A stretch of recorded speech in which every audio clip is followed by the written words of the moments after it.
Donc, reste vraiment concentré et connecté au Saint-Esprit parce que la gloire de Dieu est là. Amen. Alléluia. Amen. Sois dans la joie.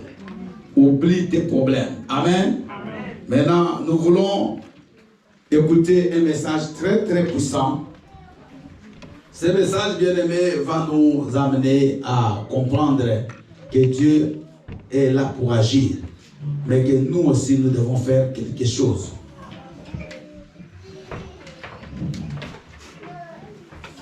Maman dit que tu veux aller. Ok. Le thème de notre message ce matin, pour ceux qui écrivent, comment toucher le cœur de Dieu. Dis comment je peux toucher le cœur de Dieu pour recevoir ces bénédictions. Donc, le mot-clé ce matin, c'est toucher le cœur de Dieu. Alléluia. Amen. Comment je peux toucher? Comment moi, Bill, je peux toucher le cœur de Dieu? Comment Abel peut toucher le cœur de Dieu? Comment Peggy peut toucher le corps de Dieu? Le cœur de Dieu? Comment Lydia peut toucher le cœur de Dieu ce matin? Comment toi, tu peux toucher le cœur de Dieu? Alléluia. Amen. Pour recevoir les bénédictions de Dieu. Dites Amen. Amen. Donc le cœur de Dieu, il faut qu'on le touche. Et si tu touches son cœur, Dieu maintenant descend ses bénédictions sur toi. Dites Amen. Amen. Nous allons prendre quelques références. Et je vais donner à Papa Samba, lui, il lira Genèse 27, 1 à 4. Maman Aimée va nous préparer Job, chapitre 1, le verset 1. Yedidia va nous préparer Luc 7, 1 à 5. Maman Fortune va nous préparer 2 Chroniques 1, 6 à 12. 2 Chroniques 1, 6 à 12.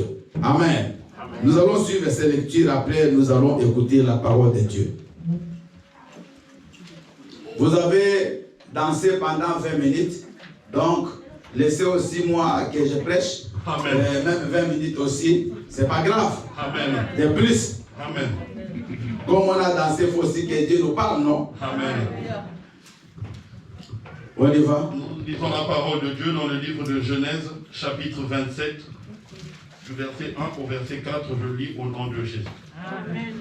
Isaac devenait vieux, et ses yeux s'étaient affaiblis, au point qu'il ne voyait plus. Alors il appela Ésaü, son fils aîné, et lui dit, « Mon fils !» Et il lui répondit, « Me voici. » Isaac dit, « Voici donc, je suis vieux, et je ne connais pas le jour de ma mort. Maintenant donc, je te prie, prends tes armes, ton carquois et ton arc, va dans les champs et chasse-moi du gibier. Fais-moi un mets comme j'aime et apporte-le-moi à manger, afin que mon âme te bénisse avant que je meure, parole du Seigneur. Amen. Gloire au Seigneur. Acclamons pour la parole du Seigneur. On y va, on continue. Maman Aimée, s'il vous plaît. Alléluia. Amen. Nous lisons la parole de Dieu dans le livre de Job, chapitre 1, verset 1. Je lis au nom de Jésus. Amen. Il y avait dans le pays d'Ust un homme qui s'appelait Job. Et cet homme était intègre et droit. Il craignait Dieu et se détournait du mal, parole du Seigneur. Acclamons pour cette parole. Seulement quelques personnes. Merci beaucoup. On passe à la troisième lecture. Luc 7. Oui, c'est Edith. Oui, vas-y. J'ai lu la parole de Dieu dans le livre de Luc, chapitre 7, du verset de 1 à 5. Amen. Après avoir achevé tous ses discours devant le peuple qui l'écoutait, Jésus entra à Capernaum. Un centenaire avait un serviteur auquel il était très attaché et qui se trouvait malade, sur le point de mourir. Ayant entendu parler de Jésus, il lui envoya quelques anciens des Juifs pour le prier de venir guérir son serviteur. Il arrivait auprès de Jésus et lui adressait distantes supplications, disant, Il mérite que tu lui accordes cela. Verset 5. Car il aime notre nation et c'est lui qui a bâti notre synagogue. Parole du Seigneur. Alléluia. Il mérite que tu lui accordes cela. Amen. Car c'est lui qui a bâti notre synagogue. Acclamons la parole du Seigneur. Il mérite. Est-ce que toi tu mérites que Dieu t'accorde quelque chose ce matin? Qu'est-ce que tu as fait? On continue. Maman opportune. Je lis la parole dans 2 Chroniques 6, dans 2 Chroniques 1, versets 6 à 12. Amen. Au nom de Jésus. Amen. Pendant la nuit, non. Et ce fut là, sur l'autel d'Aaron, qui était devant la tente d'assignation, que Salomon offrit à l'Éternel 1000 holocaustes. Pendant la nuit, Dieu parut à Salomon et lui dit, demande.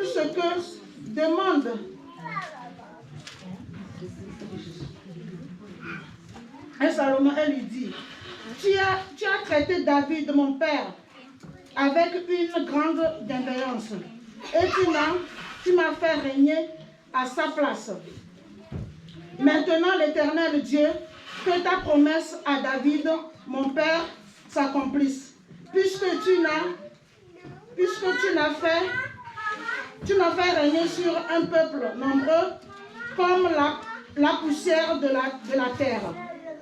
Verset 10.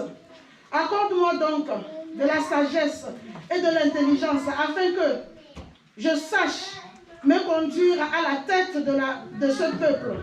Car qui pourra juger ton peuple, ce peuple si grand?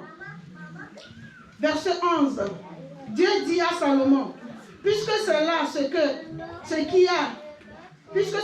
qui est dans ton cœur, puisque tu ne demandes ni des richesses, ni des biens, ni de la gloire, ni la mort de tes enfants, de tes ennemis, ni même une longue vie, et que tu demandes pour toi de la sagesse et de l'intelligence afin de juger mon peuple sur lequel je t'ai fait régner.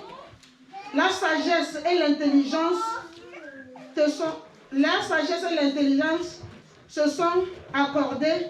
Je te donnerai en outre des richesses, des biens et la gloire comme n'en a jamais eu aucun roi avant toi et comme n'en aura aucun après toi. Amen. Acclamons la parole du Seigneur. Merci, ma opportune. Moi, je vais vous lire 1 Samuel 1, 11 et 24. 1 Samuel 1, 11 et 24.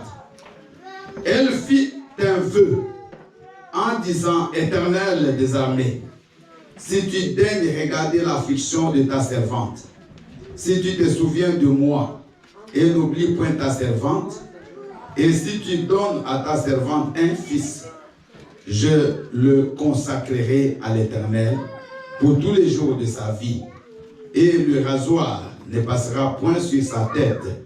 Le verset 24, quand elle l'eut sévré, elle le fit monter avec elle, et prit trois taureaux, un épha de farine et une outre de vin. Elle le mena dans la maison de l'Éternel à Silo. L'enfant était encore tout jeune. Acclamons la parole du Seigneur.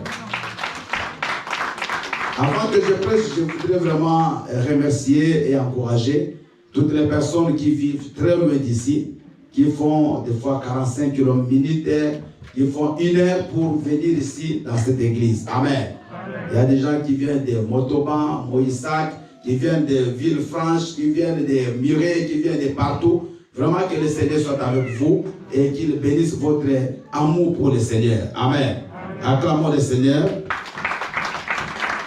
Bien aimé, ce matin, nous voulons parler d'un thème très important parce que tout le monde a besoin que le Seigneur le bénisse. Tout le monde. Même moi. Toi aussi, tu as besoin que le Seigneur te bénisse. Tu as besoin qu'il te guérisse. Tu as besoin qu'il te donne du travail, qu'il te donne un mariage, qu'il te donne des enfants, qu'il te donne quelque chose. Et ce sont des besoins qui sont légitimes. Amen. Alléluia. Nous avons besoin tous de quelque chose. Bien-aimé, tu peux être spirituel, mais tu vas marcher sur cette terre. Tu auras besoin d'une voiture, tu auras besoin d'une maison, tu auras besoin d'un travail, tu auras besoin de manger. Donc ce sont des choses qui sont normales et vitales. Mais il y a aussi, bien aimé, une question. Qu'est-ce que nous devons faire? Parce que c'est Dieu qui donne. Pour que nous puissions toucher son cœur et que Dieu nous bénisse. Vous savez, il y a des bénédictions qui sont pour tout le monde. Par exemple, la pluie, Dieu donne à tout le monde. Le souffle, Dieu donne à tout le monde. Mais il y a certaines choses. Pour que Dieu te les donne, tu dois toucher son cœur. Amen. Souvent, nous demandons au Seigneur, fais ceci pour moi. Mais rarement, nous touchons le cœur de Dieu. Nous ne faisons rien qui peut, bien aimer, ouvrir les cieux et nous faire descendre une pluie de bénédictions sur nos vies. Nous plairons beaucoup, mais nous ne touchons pas le cœur de Dieu. Ce matin, le but de mon message, c'est que nous puissions commencer à toucher le cœur de Dieu. Amen. Alléluia. Amen. Bien aimé, tu as touché le cœur des hommes. Mais si tu touches le cœur de Dieu, Dieu ne restera jamais insensible. Amen. Il y a des gens dans ce monde, tu les as touchés et tu as aussi vu comment ils ont été par rapport à toi. Alléluia. Amen. Alléluia. Amen. Moi j'ai vu des gens en tant qu'humains, on les accompagne pour une démarche, pour un processus. Et à la fin, quand Dieu les bénit, bien vous voyez mal que cet homme devient reconnaissant par rapport à vous. Mais à plus forte raison, si tu touches le cœur de Dieu, comment Dieu ne fera-t-il pas? Alléluia. Amen. Alors nous allons voir quelques points. Je suis aujourd'hui venu vraiment sous forme d'enseignement, je vais donner quelques points qui peuvent t'aider à toucher le cœur de Dieu. Premier point. En marchant dans la crainte de Dieu, acclame le Seigneur. Hein? Vous n'acclamez pas? Nous avons bien aimé lu dans Job chapitre 1, le verset 1. Nous avons parlé d'une chose importante. Job, la Bible dit, il marchait dans l'intégrité de cœur. Job craignait Dieu. Et Job avait touché le cœur de Dieu. Malgré tout ce qui est arrivé dans la vie de Job, malgré tout ce qui s'est passé, Job a tout perdu. Job est tombé gravement malade. Job a perdu bien aimé son épouse. Il a perdu ses enfants. Il a perdu, pas son épouse, mais ses enfants. Tous ses enfants du coup. Il a perdu son élevage. Il a perdu toutes les richesses. Et au lieu même que ça s'arrête là, Job est tombé malade. Une maladie, je ne sais pas comment on peut l'appeler aujourd'hui. Il avait des ulcères, des plaies tout le corps. Des plaies qui étaient en train de pourrir. Job souffrait jour et nuit. Job n'avait pas de repos. Mais la Bible dit que Job était intègre. Dit intègre.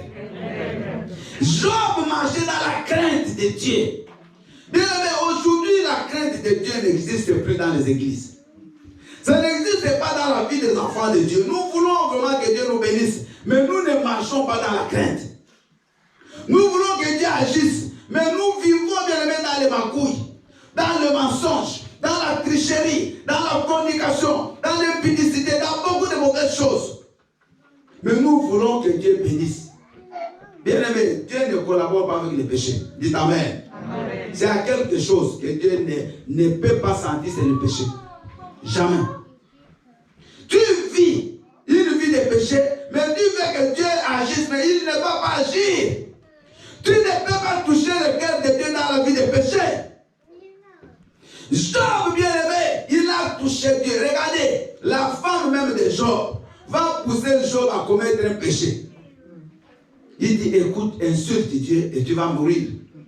Les amis de Job ont poussé Job à commettre le péché. Mais la Bible dit, Job n'a pas commis de péché malgré cet état-là. Toi, quand tu es dans des difficultés, c'est Dieu que tu commences à insulter. Quand rien ne marche, c'est Dieu qui est fautif. Alléluia. Mais Job est resté ferme. Job est resté intègre. L'intégrité manque aujourd'hui. C'est la confusion aujourd'hui. Les gens qui vivent dans les péchés, ils viennent servir Dieu. Un pasteur qui vit dans la fornication, un pasteur qui vit dans la boisson, dans l'ivrognerie, mais le dimanche il prêche. Mais comment Dieu va agir? Alléluia. À la fin, les pasteurs vont commencer à condamner les fidèles. Les fidèles vont condamner les pasteurs. C'est toujours lui qui a tort. C'est toujours elle qui a tort. Parce que c'est ce qui se passe. Quand rien ne marche dans la vie des gens, c'est toujours l'autre. Alléluia. Quand tu ne vois pas clair dans ta vie, c'est toujours le voisin. Mais quelle est ta marche avec Dieu? Tu es dans les critiques. Tu ne fais que critiquer tout le monde. Tout le monde est toujours méchant, tout le monde est mauvais. C'est toi le meilleur, c'est toi celui qui... Bien, mais non. Et tout ça, la bouche, tu ne fais que dire des mensonges. Tu ne fais que mentir sur des gens, des mauvais témoignages. Mais comment veux-tu toucher le cœur de Dieu avec cette vie-là? La Bible dit que la prière des méchants est une abomination. Ça dit quand un méchant il commence à prier, Dieu se fâche. Est-ce que vous me comprenez? Amen. Hier tu as bu, tu t'es même saoulé. Mais le matin, Seigneur, et quand tu cries, c'est l'odeur là de la boisson qui sort. Tu vois que Dieu il acclame pour toi. Alléluia. Amen. Mais quand rien ne marche, c'est le pasteur. Mais le pasteur, quand tu as mis les dés là, alléluia. Quand tu es parti à la boîte de nuit, moi j'étais avec toi. Est-ce qu'on a déjà prêché aux gens ici à aller dans la boîte de nuit? Mais quand les choses ne marchent pas, c'est l'église. Cette église, la même chose que l'église doit faire. Alléluia. Bien-aimés, changeons notre façon de vivre. Changeons notre comportement. Le péché tue. Écoutez-moi, le péché tue. Le péché humilie. Moi, j'ai vu des grands serviteurs de Dieu bien-aimés aujourd'hui humiliés à cause du péché. Personne ne les regarde. Personne ne les considère. J'ai vu des femmes qui avaient la valeur à cause du péché. Elle a trompé son mari. Adultère, aujourd'hui, personne ne peut la considérer. J'ai vu des hommes qui étaient bien-aimés respectés. À cause du péché, aujourd'hui, même les enfants ne peuvent plus les respecter. Le péché va t'humilier. Ça va, je vous dis, ça va t'humilier. Alléluia. Amen. Changeons notre façon de vivre. Dites Amen. Amen. Quand nous venons devant Dieu, craignons-le. Bien, mais si tu crains Dieu, tu toucheras son cœur. Dites Amen. Amen. Tu vas toucher le cœur de Dieu. Et si tu touches le cœur de Dieu, Dieu ouvre les cieux. Et il descend sa bénédiction sur ta vie. Acclame le Seigneur. Alléluia. Moi, je me suis basé sur les textes de Genèse que papa s'en va à lui. Je me suis posé beaucoup de questions. Bien, mais hier, quand j'ai prié la nuit, c'est vraiment ce texte-là qui m'est venu. Je n'avais pas un message précis pour aujourd'hui. Je vous dis. Mais quand j'ai prié la nuit, c'est le texte-là d'Ésaïe m'est venu. C'est là où j'ai eu ce message. J'ai dit, mais comment un père, regardez, Isaac, il veut mourir. Il est très vieux. Mais avant qu'il meure, il va faire quelque chose. Il va appeler son fils aîné Ésaü. Il va dire, Ésaü, écoute, moi ton père, je ne sais pas quand, mais bientôt là je vais mourir. Parce que je suis déjà très vieux et je suis devenu aveugle. Je ne vois même pas. Je ne sais pas quand. Mais, fais quelque chose. Écoutez, ça c'est Isaac qui dit à Ésaü, va dans la brousse, fais la chasse et tue des gibiers, apporte-les-moi. Fais-moi la cuisine. Prépare comme j'aime. Amen. Ça c'est Isaac. Prépare comme j'aime. Et mon âme te bénira. Je me suis posé des questions hier. J'ai dit, comment un papa qui veut bénir son fils va lui demander qu'il prépare pour lui? Vous ne trouvez pas que c'est un peu contradictoire? Mais c'est là où j'ai compris que chez Dieu, il n'y a rien pour rien. Amen. Bien aimé, écoute, il n'y a rien pour rien. Amen. Parce que même Dieu lui-même, pour qu'il puisse nous avoir, il a donné Jésus. Amen. Il n'avait pas de fils. La Bible dit, dans Jean chapitre 3, verset 16, car il a tant aimé le monde qu'il a donné son fils unique. Amen. Afin que quiconque croit ne meure pas et qu'il ait la vie. Aujourd'hui, Dieu a combien d'enfants? Mais pour qu'il ait ses enfants, il a d'abord donné. Il n'y a rien pour rien, maman, même dans le monde. Ne croyez pas que c'est seulement chez Dieu où tout est gratuit. C'est faux. Dieu a aussi besoin de manger. Isaac représente Dieu. Alléluia. Quand tu lis la parole de Dieu, ne la lis pas comme tu lis un roman. Mais lis ça avec la révélation. Amen. Isaac représente Dieu. Dieu a besoin qu'il mange quelque chose qui vient de toi. Que tu touches son cœur pour qu'il ouvre les bénédictions. Et regardez à la fin. Esaü a donné à son père à manger. Mais celui qui a donné, qu'est-ce qu'il a eu? Il a reçu la bénédiction de Jacob. Alléluia. La maman était là, elle a dit, pour qu'il soit béni, il faut qu'il préface à manger. Moi, je vais faire à manger pour mon fils que j'aime, Jacob. Maman, papa, touche le cœur de Dieu. Et Dieu, il va ouvrir ses vannes. Il va ouvrir ses écluses. Il va ouvrir ses réservoirs. Et il va te bénir. Amen. Cherche d'abord à toucher le cœur de Dieu. Vous savez, même dans Jean chapitre, dans Matthieu, chapitre 6, verset 33, la Bible dit, cherchez premièrement le royaume et la justice de Dieu. Et le reste, vous l'aurez après. Amen. Cherche d'abord à toucher le cœur de Dieu par ta vie, par ton comportement, par ta façon de craindre Dieu. Alléluia. Amen. Tu es femme mariée, mais tu as déclaré que tu es femme seule. Pour manger les acédiques. Je ne sais pas comment on appelle ça. Mais pourquoi? Tu vas renier ton mari. Alléluia. Mais vous vivez dans la même maison. Maintenant, ton mari, il cache sa valise d'habits sous les lits. Parce que s'il y a un contrôle, je suis seul. Le Dieu chrétien, ça c'est du mensonge. Alléluia. Est-ce que maman, vous me comprenez? Je connais même une dame bien mariée qui a chassé son mari parce qu'elle a 7 enfants. Et dit, sa sœur lui a dit, mais avec 7 enfants, les maris c'est pourquoi? Mais tu vas bien vivre. Chasse-les. Déclare que tu es femme seule, c'est tout. Et elle a fait aussi. Bien aimé, écoutez-moi. Il y a des choses que nous faisons qui deviennent comme des épines sous nos pieds. Donc tu crois que c'est bien pour toi, mais ça te bloque. À la fin, ça va t'amener à devenir célibataire. Toi-même, tu l'as déclaré. Toi-même, tu dis ça. Bien aimé, Dieu, pour qu'il te bénisse, tu n'as pas besoin de mentir. Alléluia. Amen. Touche seulement son cœur. Et Dieu le fera. Le deuxième point. Nous avons vu le premier point en marchant dans la crainte de Dieu. Deuxième point, en ayant du zèle pour la maison de Dieu. Acclame le Seigneur.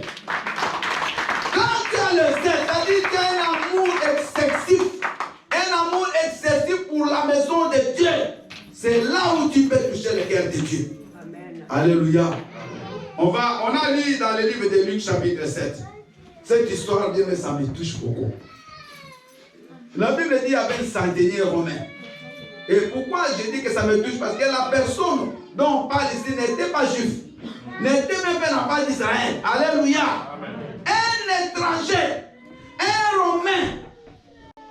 Mais les choses que cet homme a faites, même les enfants disaient n'ont pas fait. Ces centenaires, son serviteur est tombé malade. Maintenant, il va supplier les gens qui étaient à côté de lui, aller dire à Jésus s'il peut venir guérir mon fils, mon serviteur. Alléluia. Amen. Mais écoutez ce que les gens qui étaient venus à Jésus, qu'est-ce qu'ils ont dit? Ils ont dit à Jésus une phrase qui est très importante. Ils ont dit, Jésus, cet homme mérite que tu lui fasses cela. Il n'a même pas intercédé. Mais d'autres personnes ont supplié Jésus qu'il fasse un miracle pour lui. Amen. Alléluia. Amen. Ils ont dit, c'est le verset, je crois, le verset 4. Ils ont dit, il mérite que tu lui fasses cela. Les gens, lui n'est même pas venu les rester. Mais les gens ont dit non. Les choses que cet homme fait pour la maison de Dieu, il mérite qu'il reçoive un miracle. Amen. Et ils ont supplié Jésus. Après, ils ont raconté à Jésus que la synagogue que tu vois là, la synagogue c'est comme la maison de Dieu pour les Juifs. Amen. Amen. Comme les temples de Salomon étaient seulement à Jérusalem, maintenant dans d'autres villes, parce qu'il y avait un seul temple, dans d'autres villes, les maisons qu'ils construisaient pour la prière, on appelait ça des synagogues. Alors il dit que c'est lui qui a conçu la synagogue. La maison de Dieu où nous allons prier, c'est lui qui l'a construit. Alléluia. Bien aimé, un païen, un romain qui n'était pas juif, mais il va construire une maison pour que les juifs aillent prier. Est-ce que vous comprenez ça? Ils ont dit non, il mérite. Donc c'est comme aujourd'hui, là, on a une action pour qu'on achète un local, mais une seule personne dit c'est moi qui vais le faire. Pas pour lui, pas pour ses enfants, mais une maison pour la gloire de Dieu. Alléluia. Bien écoutez, ne croyez pas que Dieu, il est différent. Si Dieu a affaire avec ces gens-là, qui ont suivi ce principe, il est féroce avec toi. Si tu fais la même chose. Alléluia. Aujourd'hui, les chrétiens sont devenus chiches, ratins. Ils ont tellement de mauvaises pensées sur l'argent que des fois même les pasteurs ont peur de parler de l'argent. Je vous dis vrai. Vous êtes prêts, vous voulez qu'on vous dise autre chose, mais qu'on ne parle pas là de l'argent. Parce que tellement l'argent, je ne sais pas, c'est devenu un tabou. Ou bien quand on parle d'argent, tout le monde voit que c'est le pasteur qui va s'enrichir. Mais vous vous trompez.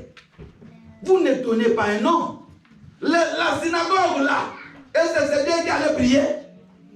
Je vous pose des questions, moi on va se regarder en face. La synagogue, c'est bien qui allait prier? Qui priait là-bas? Je vous pose des questions, j'aimerais qu'on réponde. Mais Dieu n'a pas béni cet homme-là. Parce que même si c'est les Juifs qui priaient, mais c'était la maison de qui? Aujourd'hui, si nous on achète un local ici, je vais aller commencer à prier seul avec mon épouse. D'ailleurs, seul, on devient même qui? Alléluia. Donc toi aussi tu viendras prier. Moi aussi j'irai prier, mais est-ce que ce sera ma maison ou ta maison ou la maison de Dieu? La maison de Dieu. Maman, écoutez, il faut qu'on touche Dieu. Il faut qu'on change. Ne sois pas comme les chrétiens de France. Parce que les francophones, c'est ça le problème. On est tellement bien aimés cartésiens, tout il faut raisonner, tout il faut réfléchir. Non. Si tu veux toucher Dieu, ne regarde personne, n'écoute personne. Parce que ce sont souvent les gens qui vous parlent. Quand tu veux faire quelque chose pour ton Dieu, pour toucher Dieu, quelqu'un va te dire, attention. Mais c'est même pas son argent. Vous ne travaillez même pas dans une même entreprise. Mais il veut entrer dans ta vie. Oh, peut-être pour toi, c'est ça le déclenchement. Alléluia. Alléluia. Alléluia. Bien-aimé, touche Dieu dans sa maison. Quand on dit zèle pour la maison de Dieu, pas seulement donner, mais même bien-aimé, travailler dans la maison de l'Éternel. Aujourd'hui, là, on est assis, c'est dimanche. Mais il ne faut pas croire que c'est automatique. Il y a des gens qui font le ménage. Il y a des gens qui font pour que cette maison soit belle. Mais tu peux aussi intervenir, maman. Tu peux aussi venir travailler pour la maison de Dieu. Ce n'est pas la maison de quelqu'un. Je vous dis, il n'y a aucune fiche de paie dans cette église. Alléluia. Personne n'est payé. Moi, je travaille. Comme vous travaillez tous, on a les salaires de là où on travaille. Mais bien aimé, si tu viens travailler pour la maison de Dieu, tu as le zèle. Mais Dieu va faire quelque chose, bien aimé, dans ta vie. Parce que quand tu vas parler à Dieu, il va regarder ce que tu fais pour lui. Il va regarder comment tu l'as touché. Bien aimé, Dieu, c'est un homme. Parce que si nous on est à l'image de Dieu, on est des hommes, donc Dieu aussi c'est un homme. Parce que Dieu a aussi des sentiments. Dieu écoute, Dieu voit. Dieu est aussi touché. Quand tu fais quelque chose, il est touché, bien aimé. Et il doit décider, non, cet enfant, il a touché mon cœur. Il faut que je fasse quelque chose dans sa vie. Amen. Alléluia. Amen. Maman, ne reste pas comme tous les autres fidèles. Il y a des gens qui ont marqué l'histoire de la Bible. Il y en a qui ont fait plus que les autres. Bien, regardez les vies comme des gens, comme des pierres, comme des Paul. Mais quel zèle ils avaient pour Dieu. Ils ont été tapés, fouettés. Bien aimés, ils n'ont jamais cessé de prêcher la parole de Dieu. Paul a dit, j'ai connu des journées, des nuits de froid. J'étais dans les cavernes.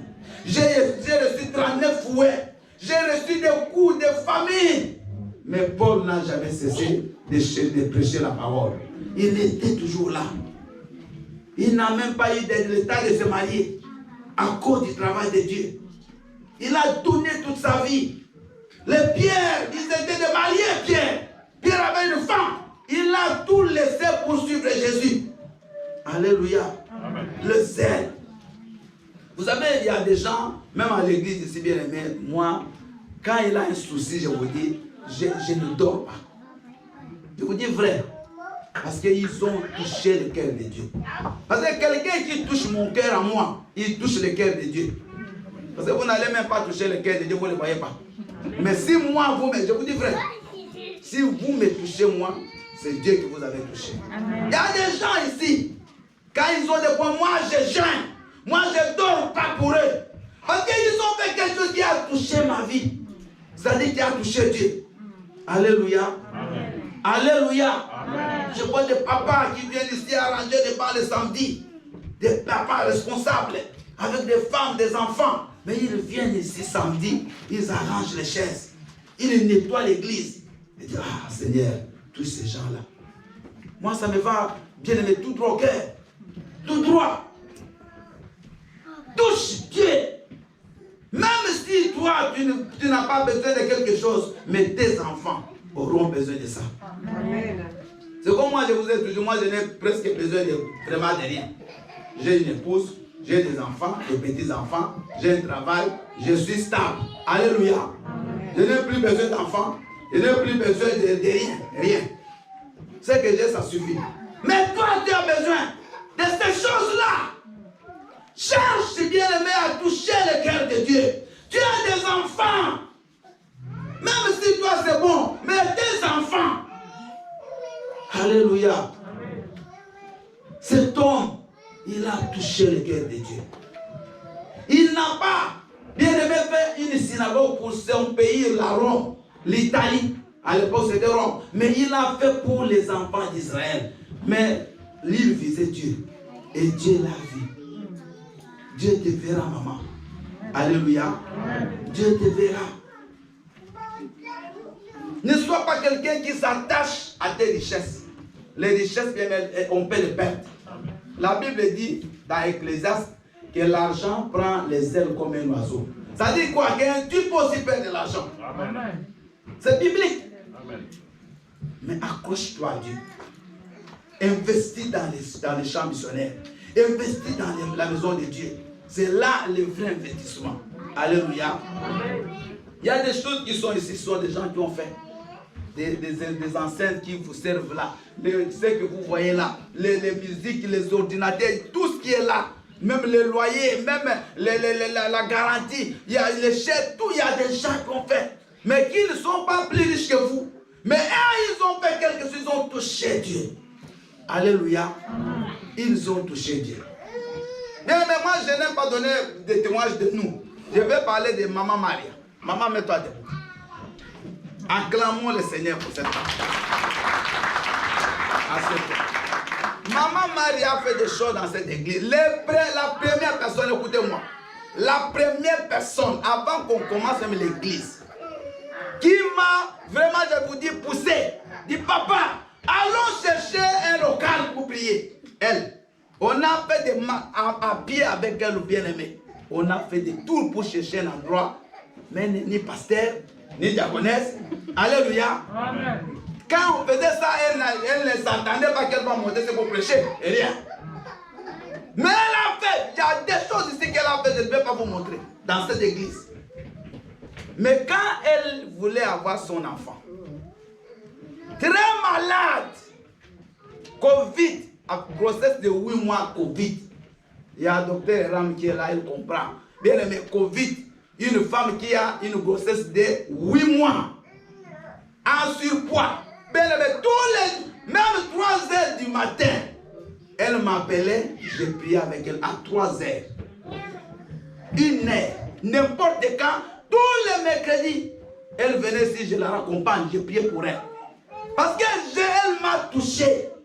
Et elle a accouché ni césarienne, ni rien, jusqu'aujourd'hui, acclamons pour le Seigneur. Comment Dieu ne peut pas se souvenir d'elle? Bien, dites-moi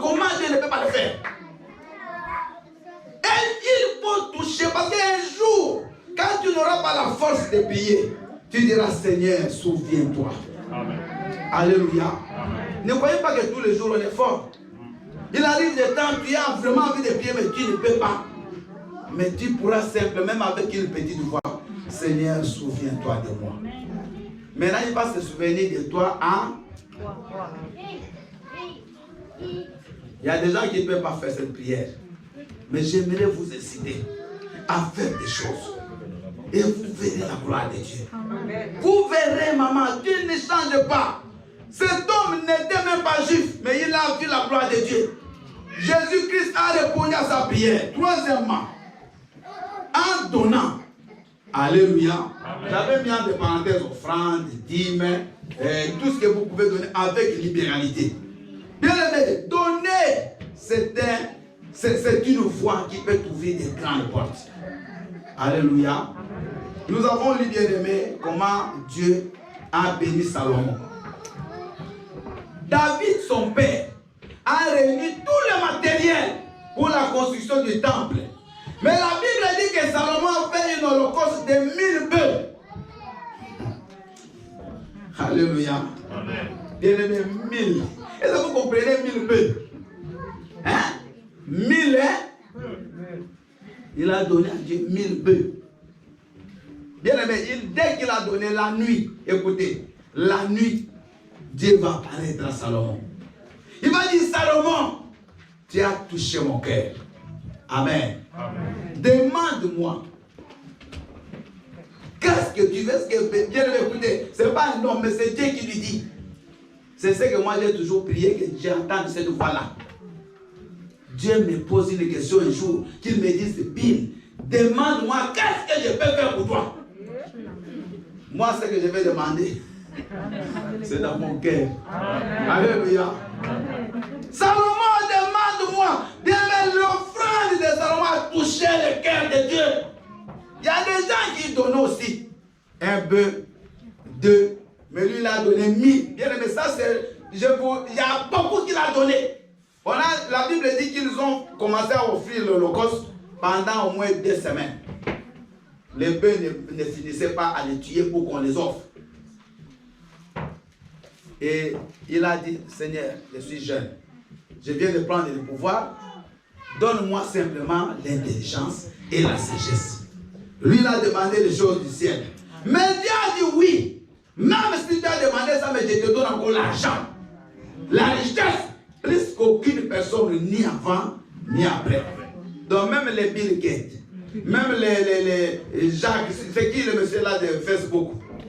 Marc, même Joss, l'autre là de Amazon, les plus riches du monde. Personne. Ça, c'est les calculs des hommes. Ils ne sont pas plus que Salomon. Parce que Salomon, il avait une richesse même en nature. De l'or, des diamants. Donc si on met cet argent, on met ça en argent, il est plus jusqu'aujourd'hui plus que tout le monde. C'est Dieu ne peut pas mentir. Dieu a dit avant toi et après toi. À cause de l'offrande. Tabitha, elle était morte. Mais ce qu'elle faisait quand elle était en vie, elle donnait aux gens des vêtements. Elle donnait aux gens des choses à manger. Elle est bien aimée, morte. Elle ne peut pas parler une mort. Mais Tabitha, sous la terre, les gens sont pas. Pardon, elle n'était pas sous la terre, elle était morte, mais pas encore enterrée. Les gens sont partis dire à Pierre, Pierre, cette femme, non. Les autres, même s'ils meurent, qu'ils partent. Mais elle, on n'a pas besoin de l'enterrer. Est-ce que toi, les gens peuvent dire ça? Que non, cette maman-là, pasteur, les gens peuvent venir même me voir, prie pour elle. Il ne faut pas qu'elle souffre. Parce que les choses qu'elle a faites, non, il faut que Dieu intervienne. Mais vous savez, les choses qu'on fait de bon, ça ne meurt pas. Amen. David est ressuscité. Mais beaucoup d'autres étaient enterrés. Parce qu'elle avait touché les cœurs des gens. Quand tu fais le bien, même aux gens, tu touches aussi les cœurs de Dieu. Alléluia. Quand tu fais du bien aux frères et sœurs qui sont à l'église, il y a des gens qui sont dans les difficultés. Des gens qui n'ont pas du travail. Toi, tu sais comment ils peuvent avoir du travail. Il Il y a des gens qui n'ont pas un titre de séjour. Tu connais peut-être des entrées au niveau de la préfecture. Tu peux aider ces gens-là. Tout ce que tu fais là, bien aimé, ces gens-là, ils vont pleurer pour toi auprès de Dieu. Dites Amen. Amen. Dites Amen. Amen. Donc, nous voyons que Salomon a été béni. Il a eu l'intelligence et l'argent parce qu'il a touché le cœur de Dieu avec son offrande. Vous venez à l'église, vous n'avez pas l'offrande. Alléluia. Bien aimé, mais si vous ne donnez pas à Dieu, comment vous allez toucher son cœur? Vous travaillez, vous ne donnez même pas la dîme. Donc, dans tout, vous faites toujours le mal. La vie des péchés, même dans la poche de Dieu. Parce que celui qui donne pas la dîme, c'est un voleur. La Bible, ce n'est pas moi qui l'ai dit. C'est Malachie 3, à partir du verset 8. Vous me volez, c'est pas moi. Alléluia. Vous me volez la nation tout est. Celui qui vole, on l'appelle comment? Parce que nous, souvent, quand il y a des qualificatifs comme les pasteurs, c'est pas moi. C'est Dieu qui nous appelle des. Mais votre vol à vous, qui ne donnez pas la dîme, c'est encore grave. Vous savez, il y a beaucoup de façons de voler. Il y a des juristes ici. Il y a des vols simples, des vols qualifiés. Mais le vol de la dîme, c'est grave. Dites-moi pourquoi. Posez-moi la question pour tous. Pourquoi le vol de la dîme est même plus grave que tous les autres vols? Posez-moi. Parce que vous mettez la main dans la poche de Dieu. Donc, vous voyez, l'argent c'est à Dieu. Mais tu, même dans ta poche, tu portes même Dieu. C'est grave. Donc, les hommes, non, mais toi, tu vois vraiment Dieu. Parce que ce n'est pas ton argent, toi. La dîme appartient à qui? Donc, quand tu la bouffes, sache que j'ai mangé l'argent de Dieu. Tu dis, Seigneur, tu vois, je t'ai volé. Est-ce qu'un voleur peut rester impuni? Maintenant, je vais vous poser une question. Toutes les personnes qui ne donnent pas la dîme, est-ce que votre vie a changé? Non, je pose des questions. Est-ce que vous n'avez plus de problèmes d'argent? Depuis que vous ne donnez plus la dîme, vous ne souffrez plus dans votre vie à cause d'argent? C'est vrai? Vous souffrez toujours. Donc même si tu ne donnes pas, tu vas souffrir. Mais ce qui est important, quand tu donnes, Dieu maintenant ouvre les fenêtres du ciel. Dieu peut faire des choses que tu ne peux pas imaginer. À part ça, la Bible dit, il va détruire celui qui te vole. Dieu va se lever pour toi. Quand tu seras devant un combat, à cause de ta dîme, Dieu se lèvera et il va combattre ton ennemi. Acclame le Seigneur. Alléluia. Quatrième point. En faisant des vœux et les accomplissant. Parce qu'il y a des gens qui font des vœux, mais qui n'accomplissent pas. Les vœux, bien aimés, c'est très important de les faire. Les vœux touchent le cœur de Dieu. Les vœux, je vais expliquer. Vous voyez, on a parlé de Anne. Anne avait besoin d'un enfant. Elle a prié. Anne n'était pas une femme qui marchait dans le mal. Elle était une femme mariée. Elle a prié pour que Dieu la bénisse. Elle était stérile. Mais Anne va dire non, j'ai beaucoup prié. J'ai fait des offrandes, mais cette fois je vais faire un vœu. Et elle va dire, Seigneur, si tu me donnes un garçon, un enfant mâle, cet enfant-là, je ne vais pas le garder dans ma maison. Mais je le prendrai et je vais l'amener dans ta maison à l'église, qui reste là. Est-ce que vous comprenez? Il n'a pas d'autres enfants. Il cherche même un seul. Mais il fait un vœu. Il dit, Seigneur, si tu me donnes ce fils-là que je cherche, moi je vais le prendre. Je vais le ramener à la maison de Dieu. Et dès qu'elle a fait le vœu, cela a déclenché le miracle. Et Anne est tombée enceinte. Mais elle ne s'est pas arrêtée là. Quand elle est tombée enceinte, après avoir accouché, après avoir allaité l'enfant, la Bible dit, elle a pris cet enfant et elle l'a ramené dans la maison de Dieu, comme elle l'avait dit. Amen. Amen. Elle a déposé cet enfant dans l'église. Et cet enfant est resté toute sa vie là-bas. Cet enfant s'appelle Samuel, le dernier juge en Israël. Acclamons le Seigneur. Alléluia. Amen. Alléluia. Amen. Donc nous comprenons, bien aimés,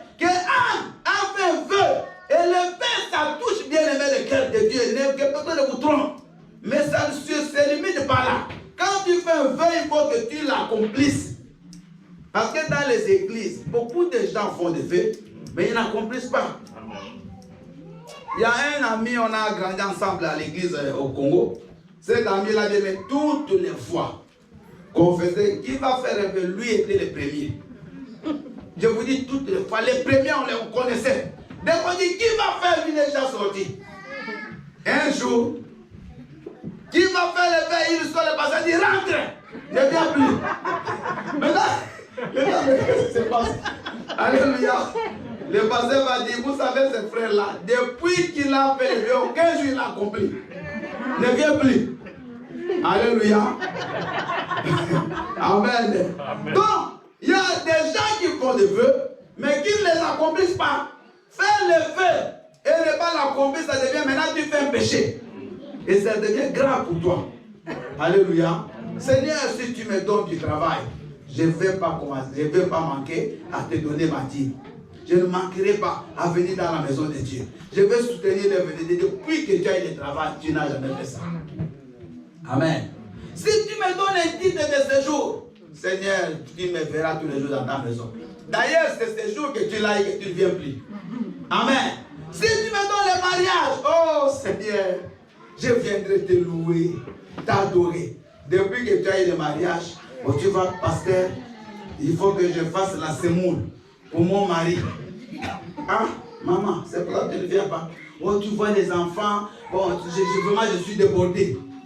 Donc, Dieu a mal fait de te donner le mariage. Alléluia. C'est pour cela, vous voyez, il y a beaucoup de gens, Dieu ne les donne pas encore. Je vous dis vrai. Parce qu'il sait que si tu te donnes, tu peux même fuir la maison de Dieu. Tu peux même devenir païen. Comme Dieu, son souci, c'est ton âme. Il ne peut pas te donner. Pour que tu restes comme ça, que tu les cherches. Changeons nos cœurs, bien-aimés. Ne mentons pas, ne trompons pas Dieu.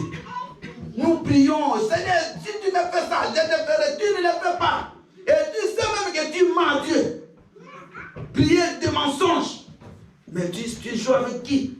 Avec Dieu. Tu sais que tu ne vas pas donner, mais tu le fais quand même. Non. Il y a quelqu'un qui m'a touché dans la parole de Dieu, c'est Jephthé. Jephthé, c'était un militaire, un général qui a donné des victoires aux enfants d'Israël. Mais avant qu'il aille en guerre, Jephthé a dit, il a fait un vœu. Il a dit, Seigneur, j'aimerais que tu m'accompagnes dans cette bataille. Et si tu me donnes la victoire sur mes ennemis, à mon retour, que ce soit un animal, une personne qui sortira le premier à ma rencontre, je le tue. Je le sacrifie pour toi. Alléluia. Maintenant, Jephthé va aller en guerre et Dieu va lui donner la victoire. Au retour de Jephthé, il était juge en Israël. Jephthé arrive, mais dès qu'il entre dans la ville, la première personne qui vient l'accueillir, c'est sa fille.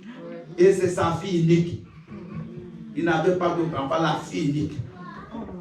Jephthé va tomber au sol du Seigneur. Il dit, ma fille, pourquoi tu m'as fait ça? Il dit, mais qu'est-ce qu'il y a? Mais moi, j'avais fait un vœu. Que la personne qui sortira, une personne, un animal, je le consacre à Dieu. Sa fille dit, non, papa, fais ce que tu as dit. Mais laisse-moi d'abord aller pleurer ma virginité à la montagne avec mes amis. Après, tu me tues. Jephthé a tué sa fille. Est-ce que vous comprenez? Maintenant, vous allez dire, mais il était... Mais où était Dieu? Parce que ce n'est pas pour lui, il a fait ça pour Dieu, non? Amen. Mais pourquoi Dieu l'a laissé faire? Pourquoi Dieu a laissé Jephthé tuer sa fille? Parce que pour Isaac, Dieu n'a pas voulu. Dieu a dit, Abraham, arrête. Mais pourquoi il n'a pas arrêté la main de Jephthé? Parce que pour Dieu, pour Dieu, le vœu, c'est l'accomplissement qui compte. Ce n'est pas le fait de le dire. Parce que Jephthé et Abraham, c'est différent. Abraham n'a pas fait de vœu qu'il va consacrer son fils, mais Jephthé l'avait fait. Alléluia. Alléluia. Maman, Seigneur, si tu me donnes l'argent, je vais venir te donner la dîme. Et Dieu fait quand tu as 10 000 euros. Ah, 1000. Moi, je croyais que ce serait peut-être ça, je vais donner 10 euros. Me donner 1000. Vous voyez comment ça fait mal? Quand c'est beaucoup, c'est là où les diables commencent à te parler, non, laisse. Alléluia. On va s'arrêter au dernier point. En ayant une vie de prière et de jeûne. Mais quelqu'un qui prie beaucoup, quelqu'un qui jeûne, il touche aussi le cœur de Dieu. Amen. Vous allez écrire Daniel 1, vous lirez à la maison. Daniel 1, 6 à 17. Daniel 1, 6 à 17. On parle de Daniel. Daniel est venu du pays d'Israël. On les avait vendus à l'époque de Nabucodonosor. Il a fait la guerre, il a gagné Israël et ils sont partis comme des esclaves. Mais Daniel était un garçon de famille de princes, de la famille de la royauté. Quand ils arrivent là-bas, Nabucodonosor va le mettre à part pour qu'il puisse apprendre les us et coutumes du palais.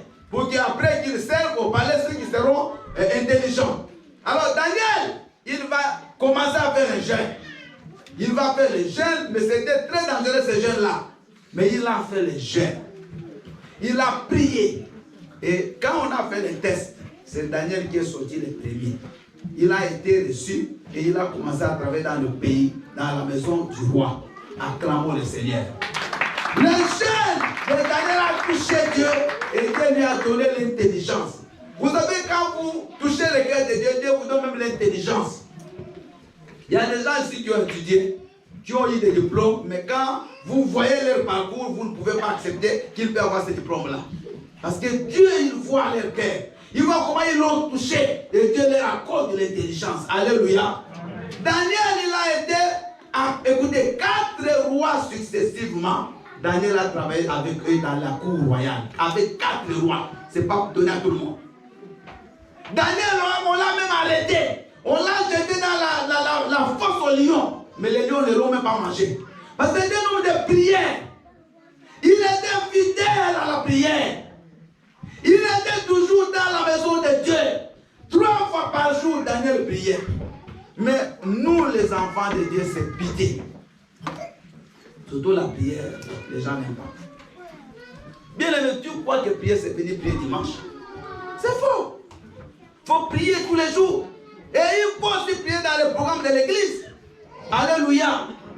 Quelles que soient les raisons que tu donnes là, bien aimé, tout le monde a les mêmes raisons.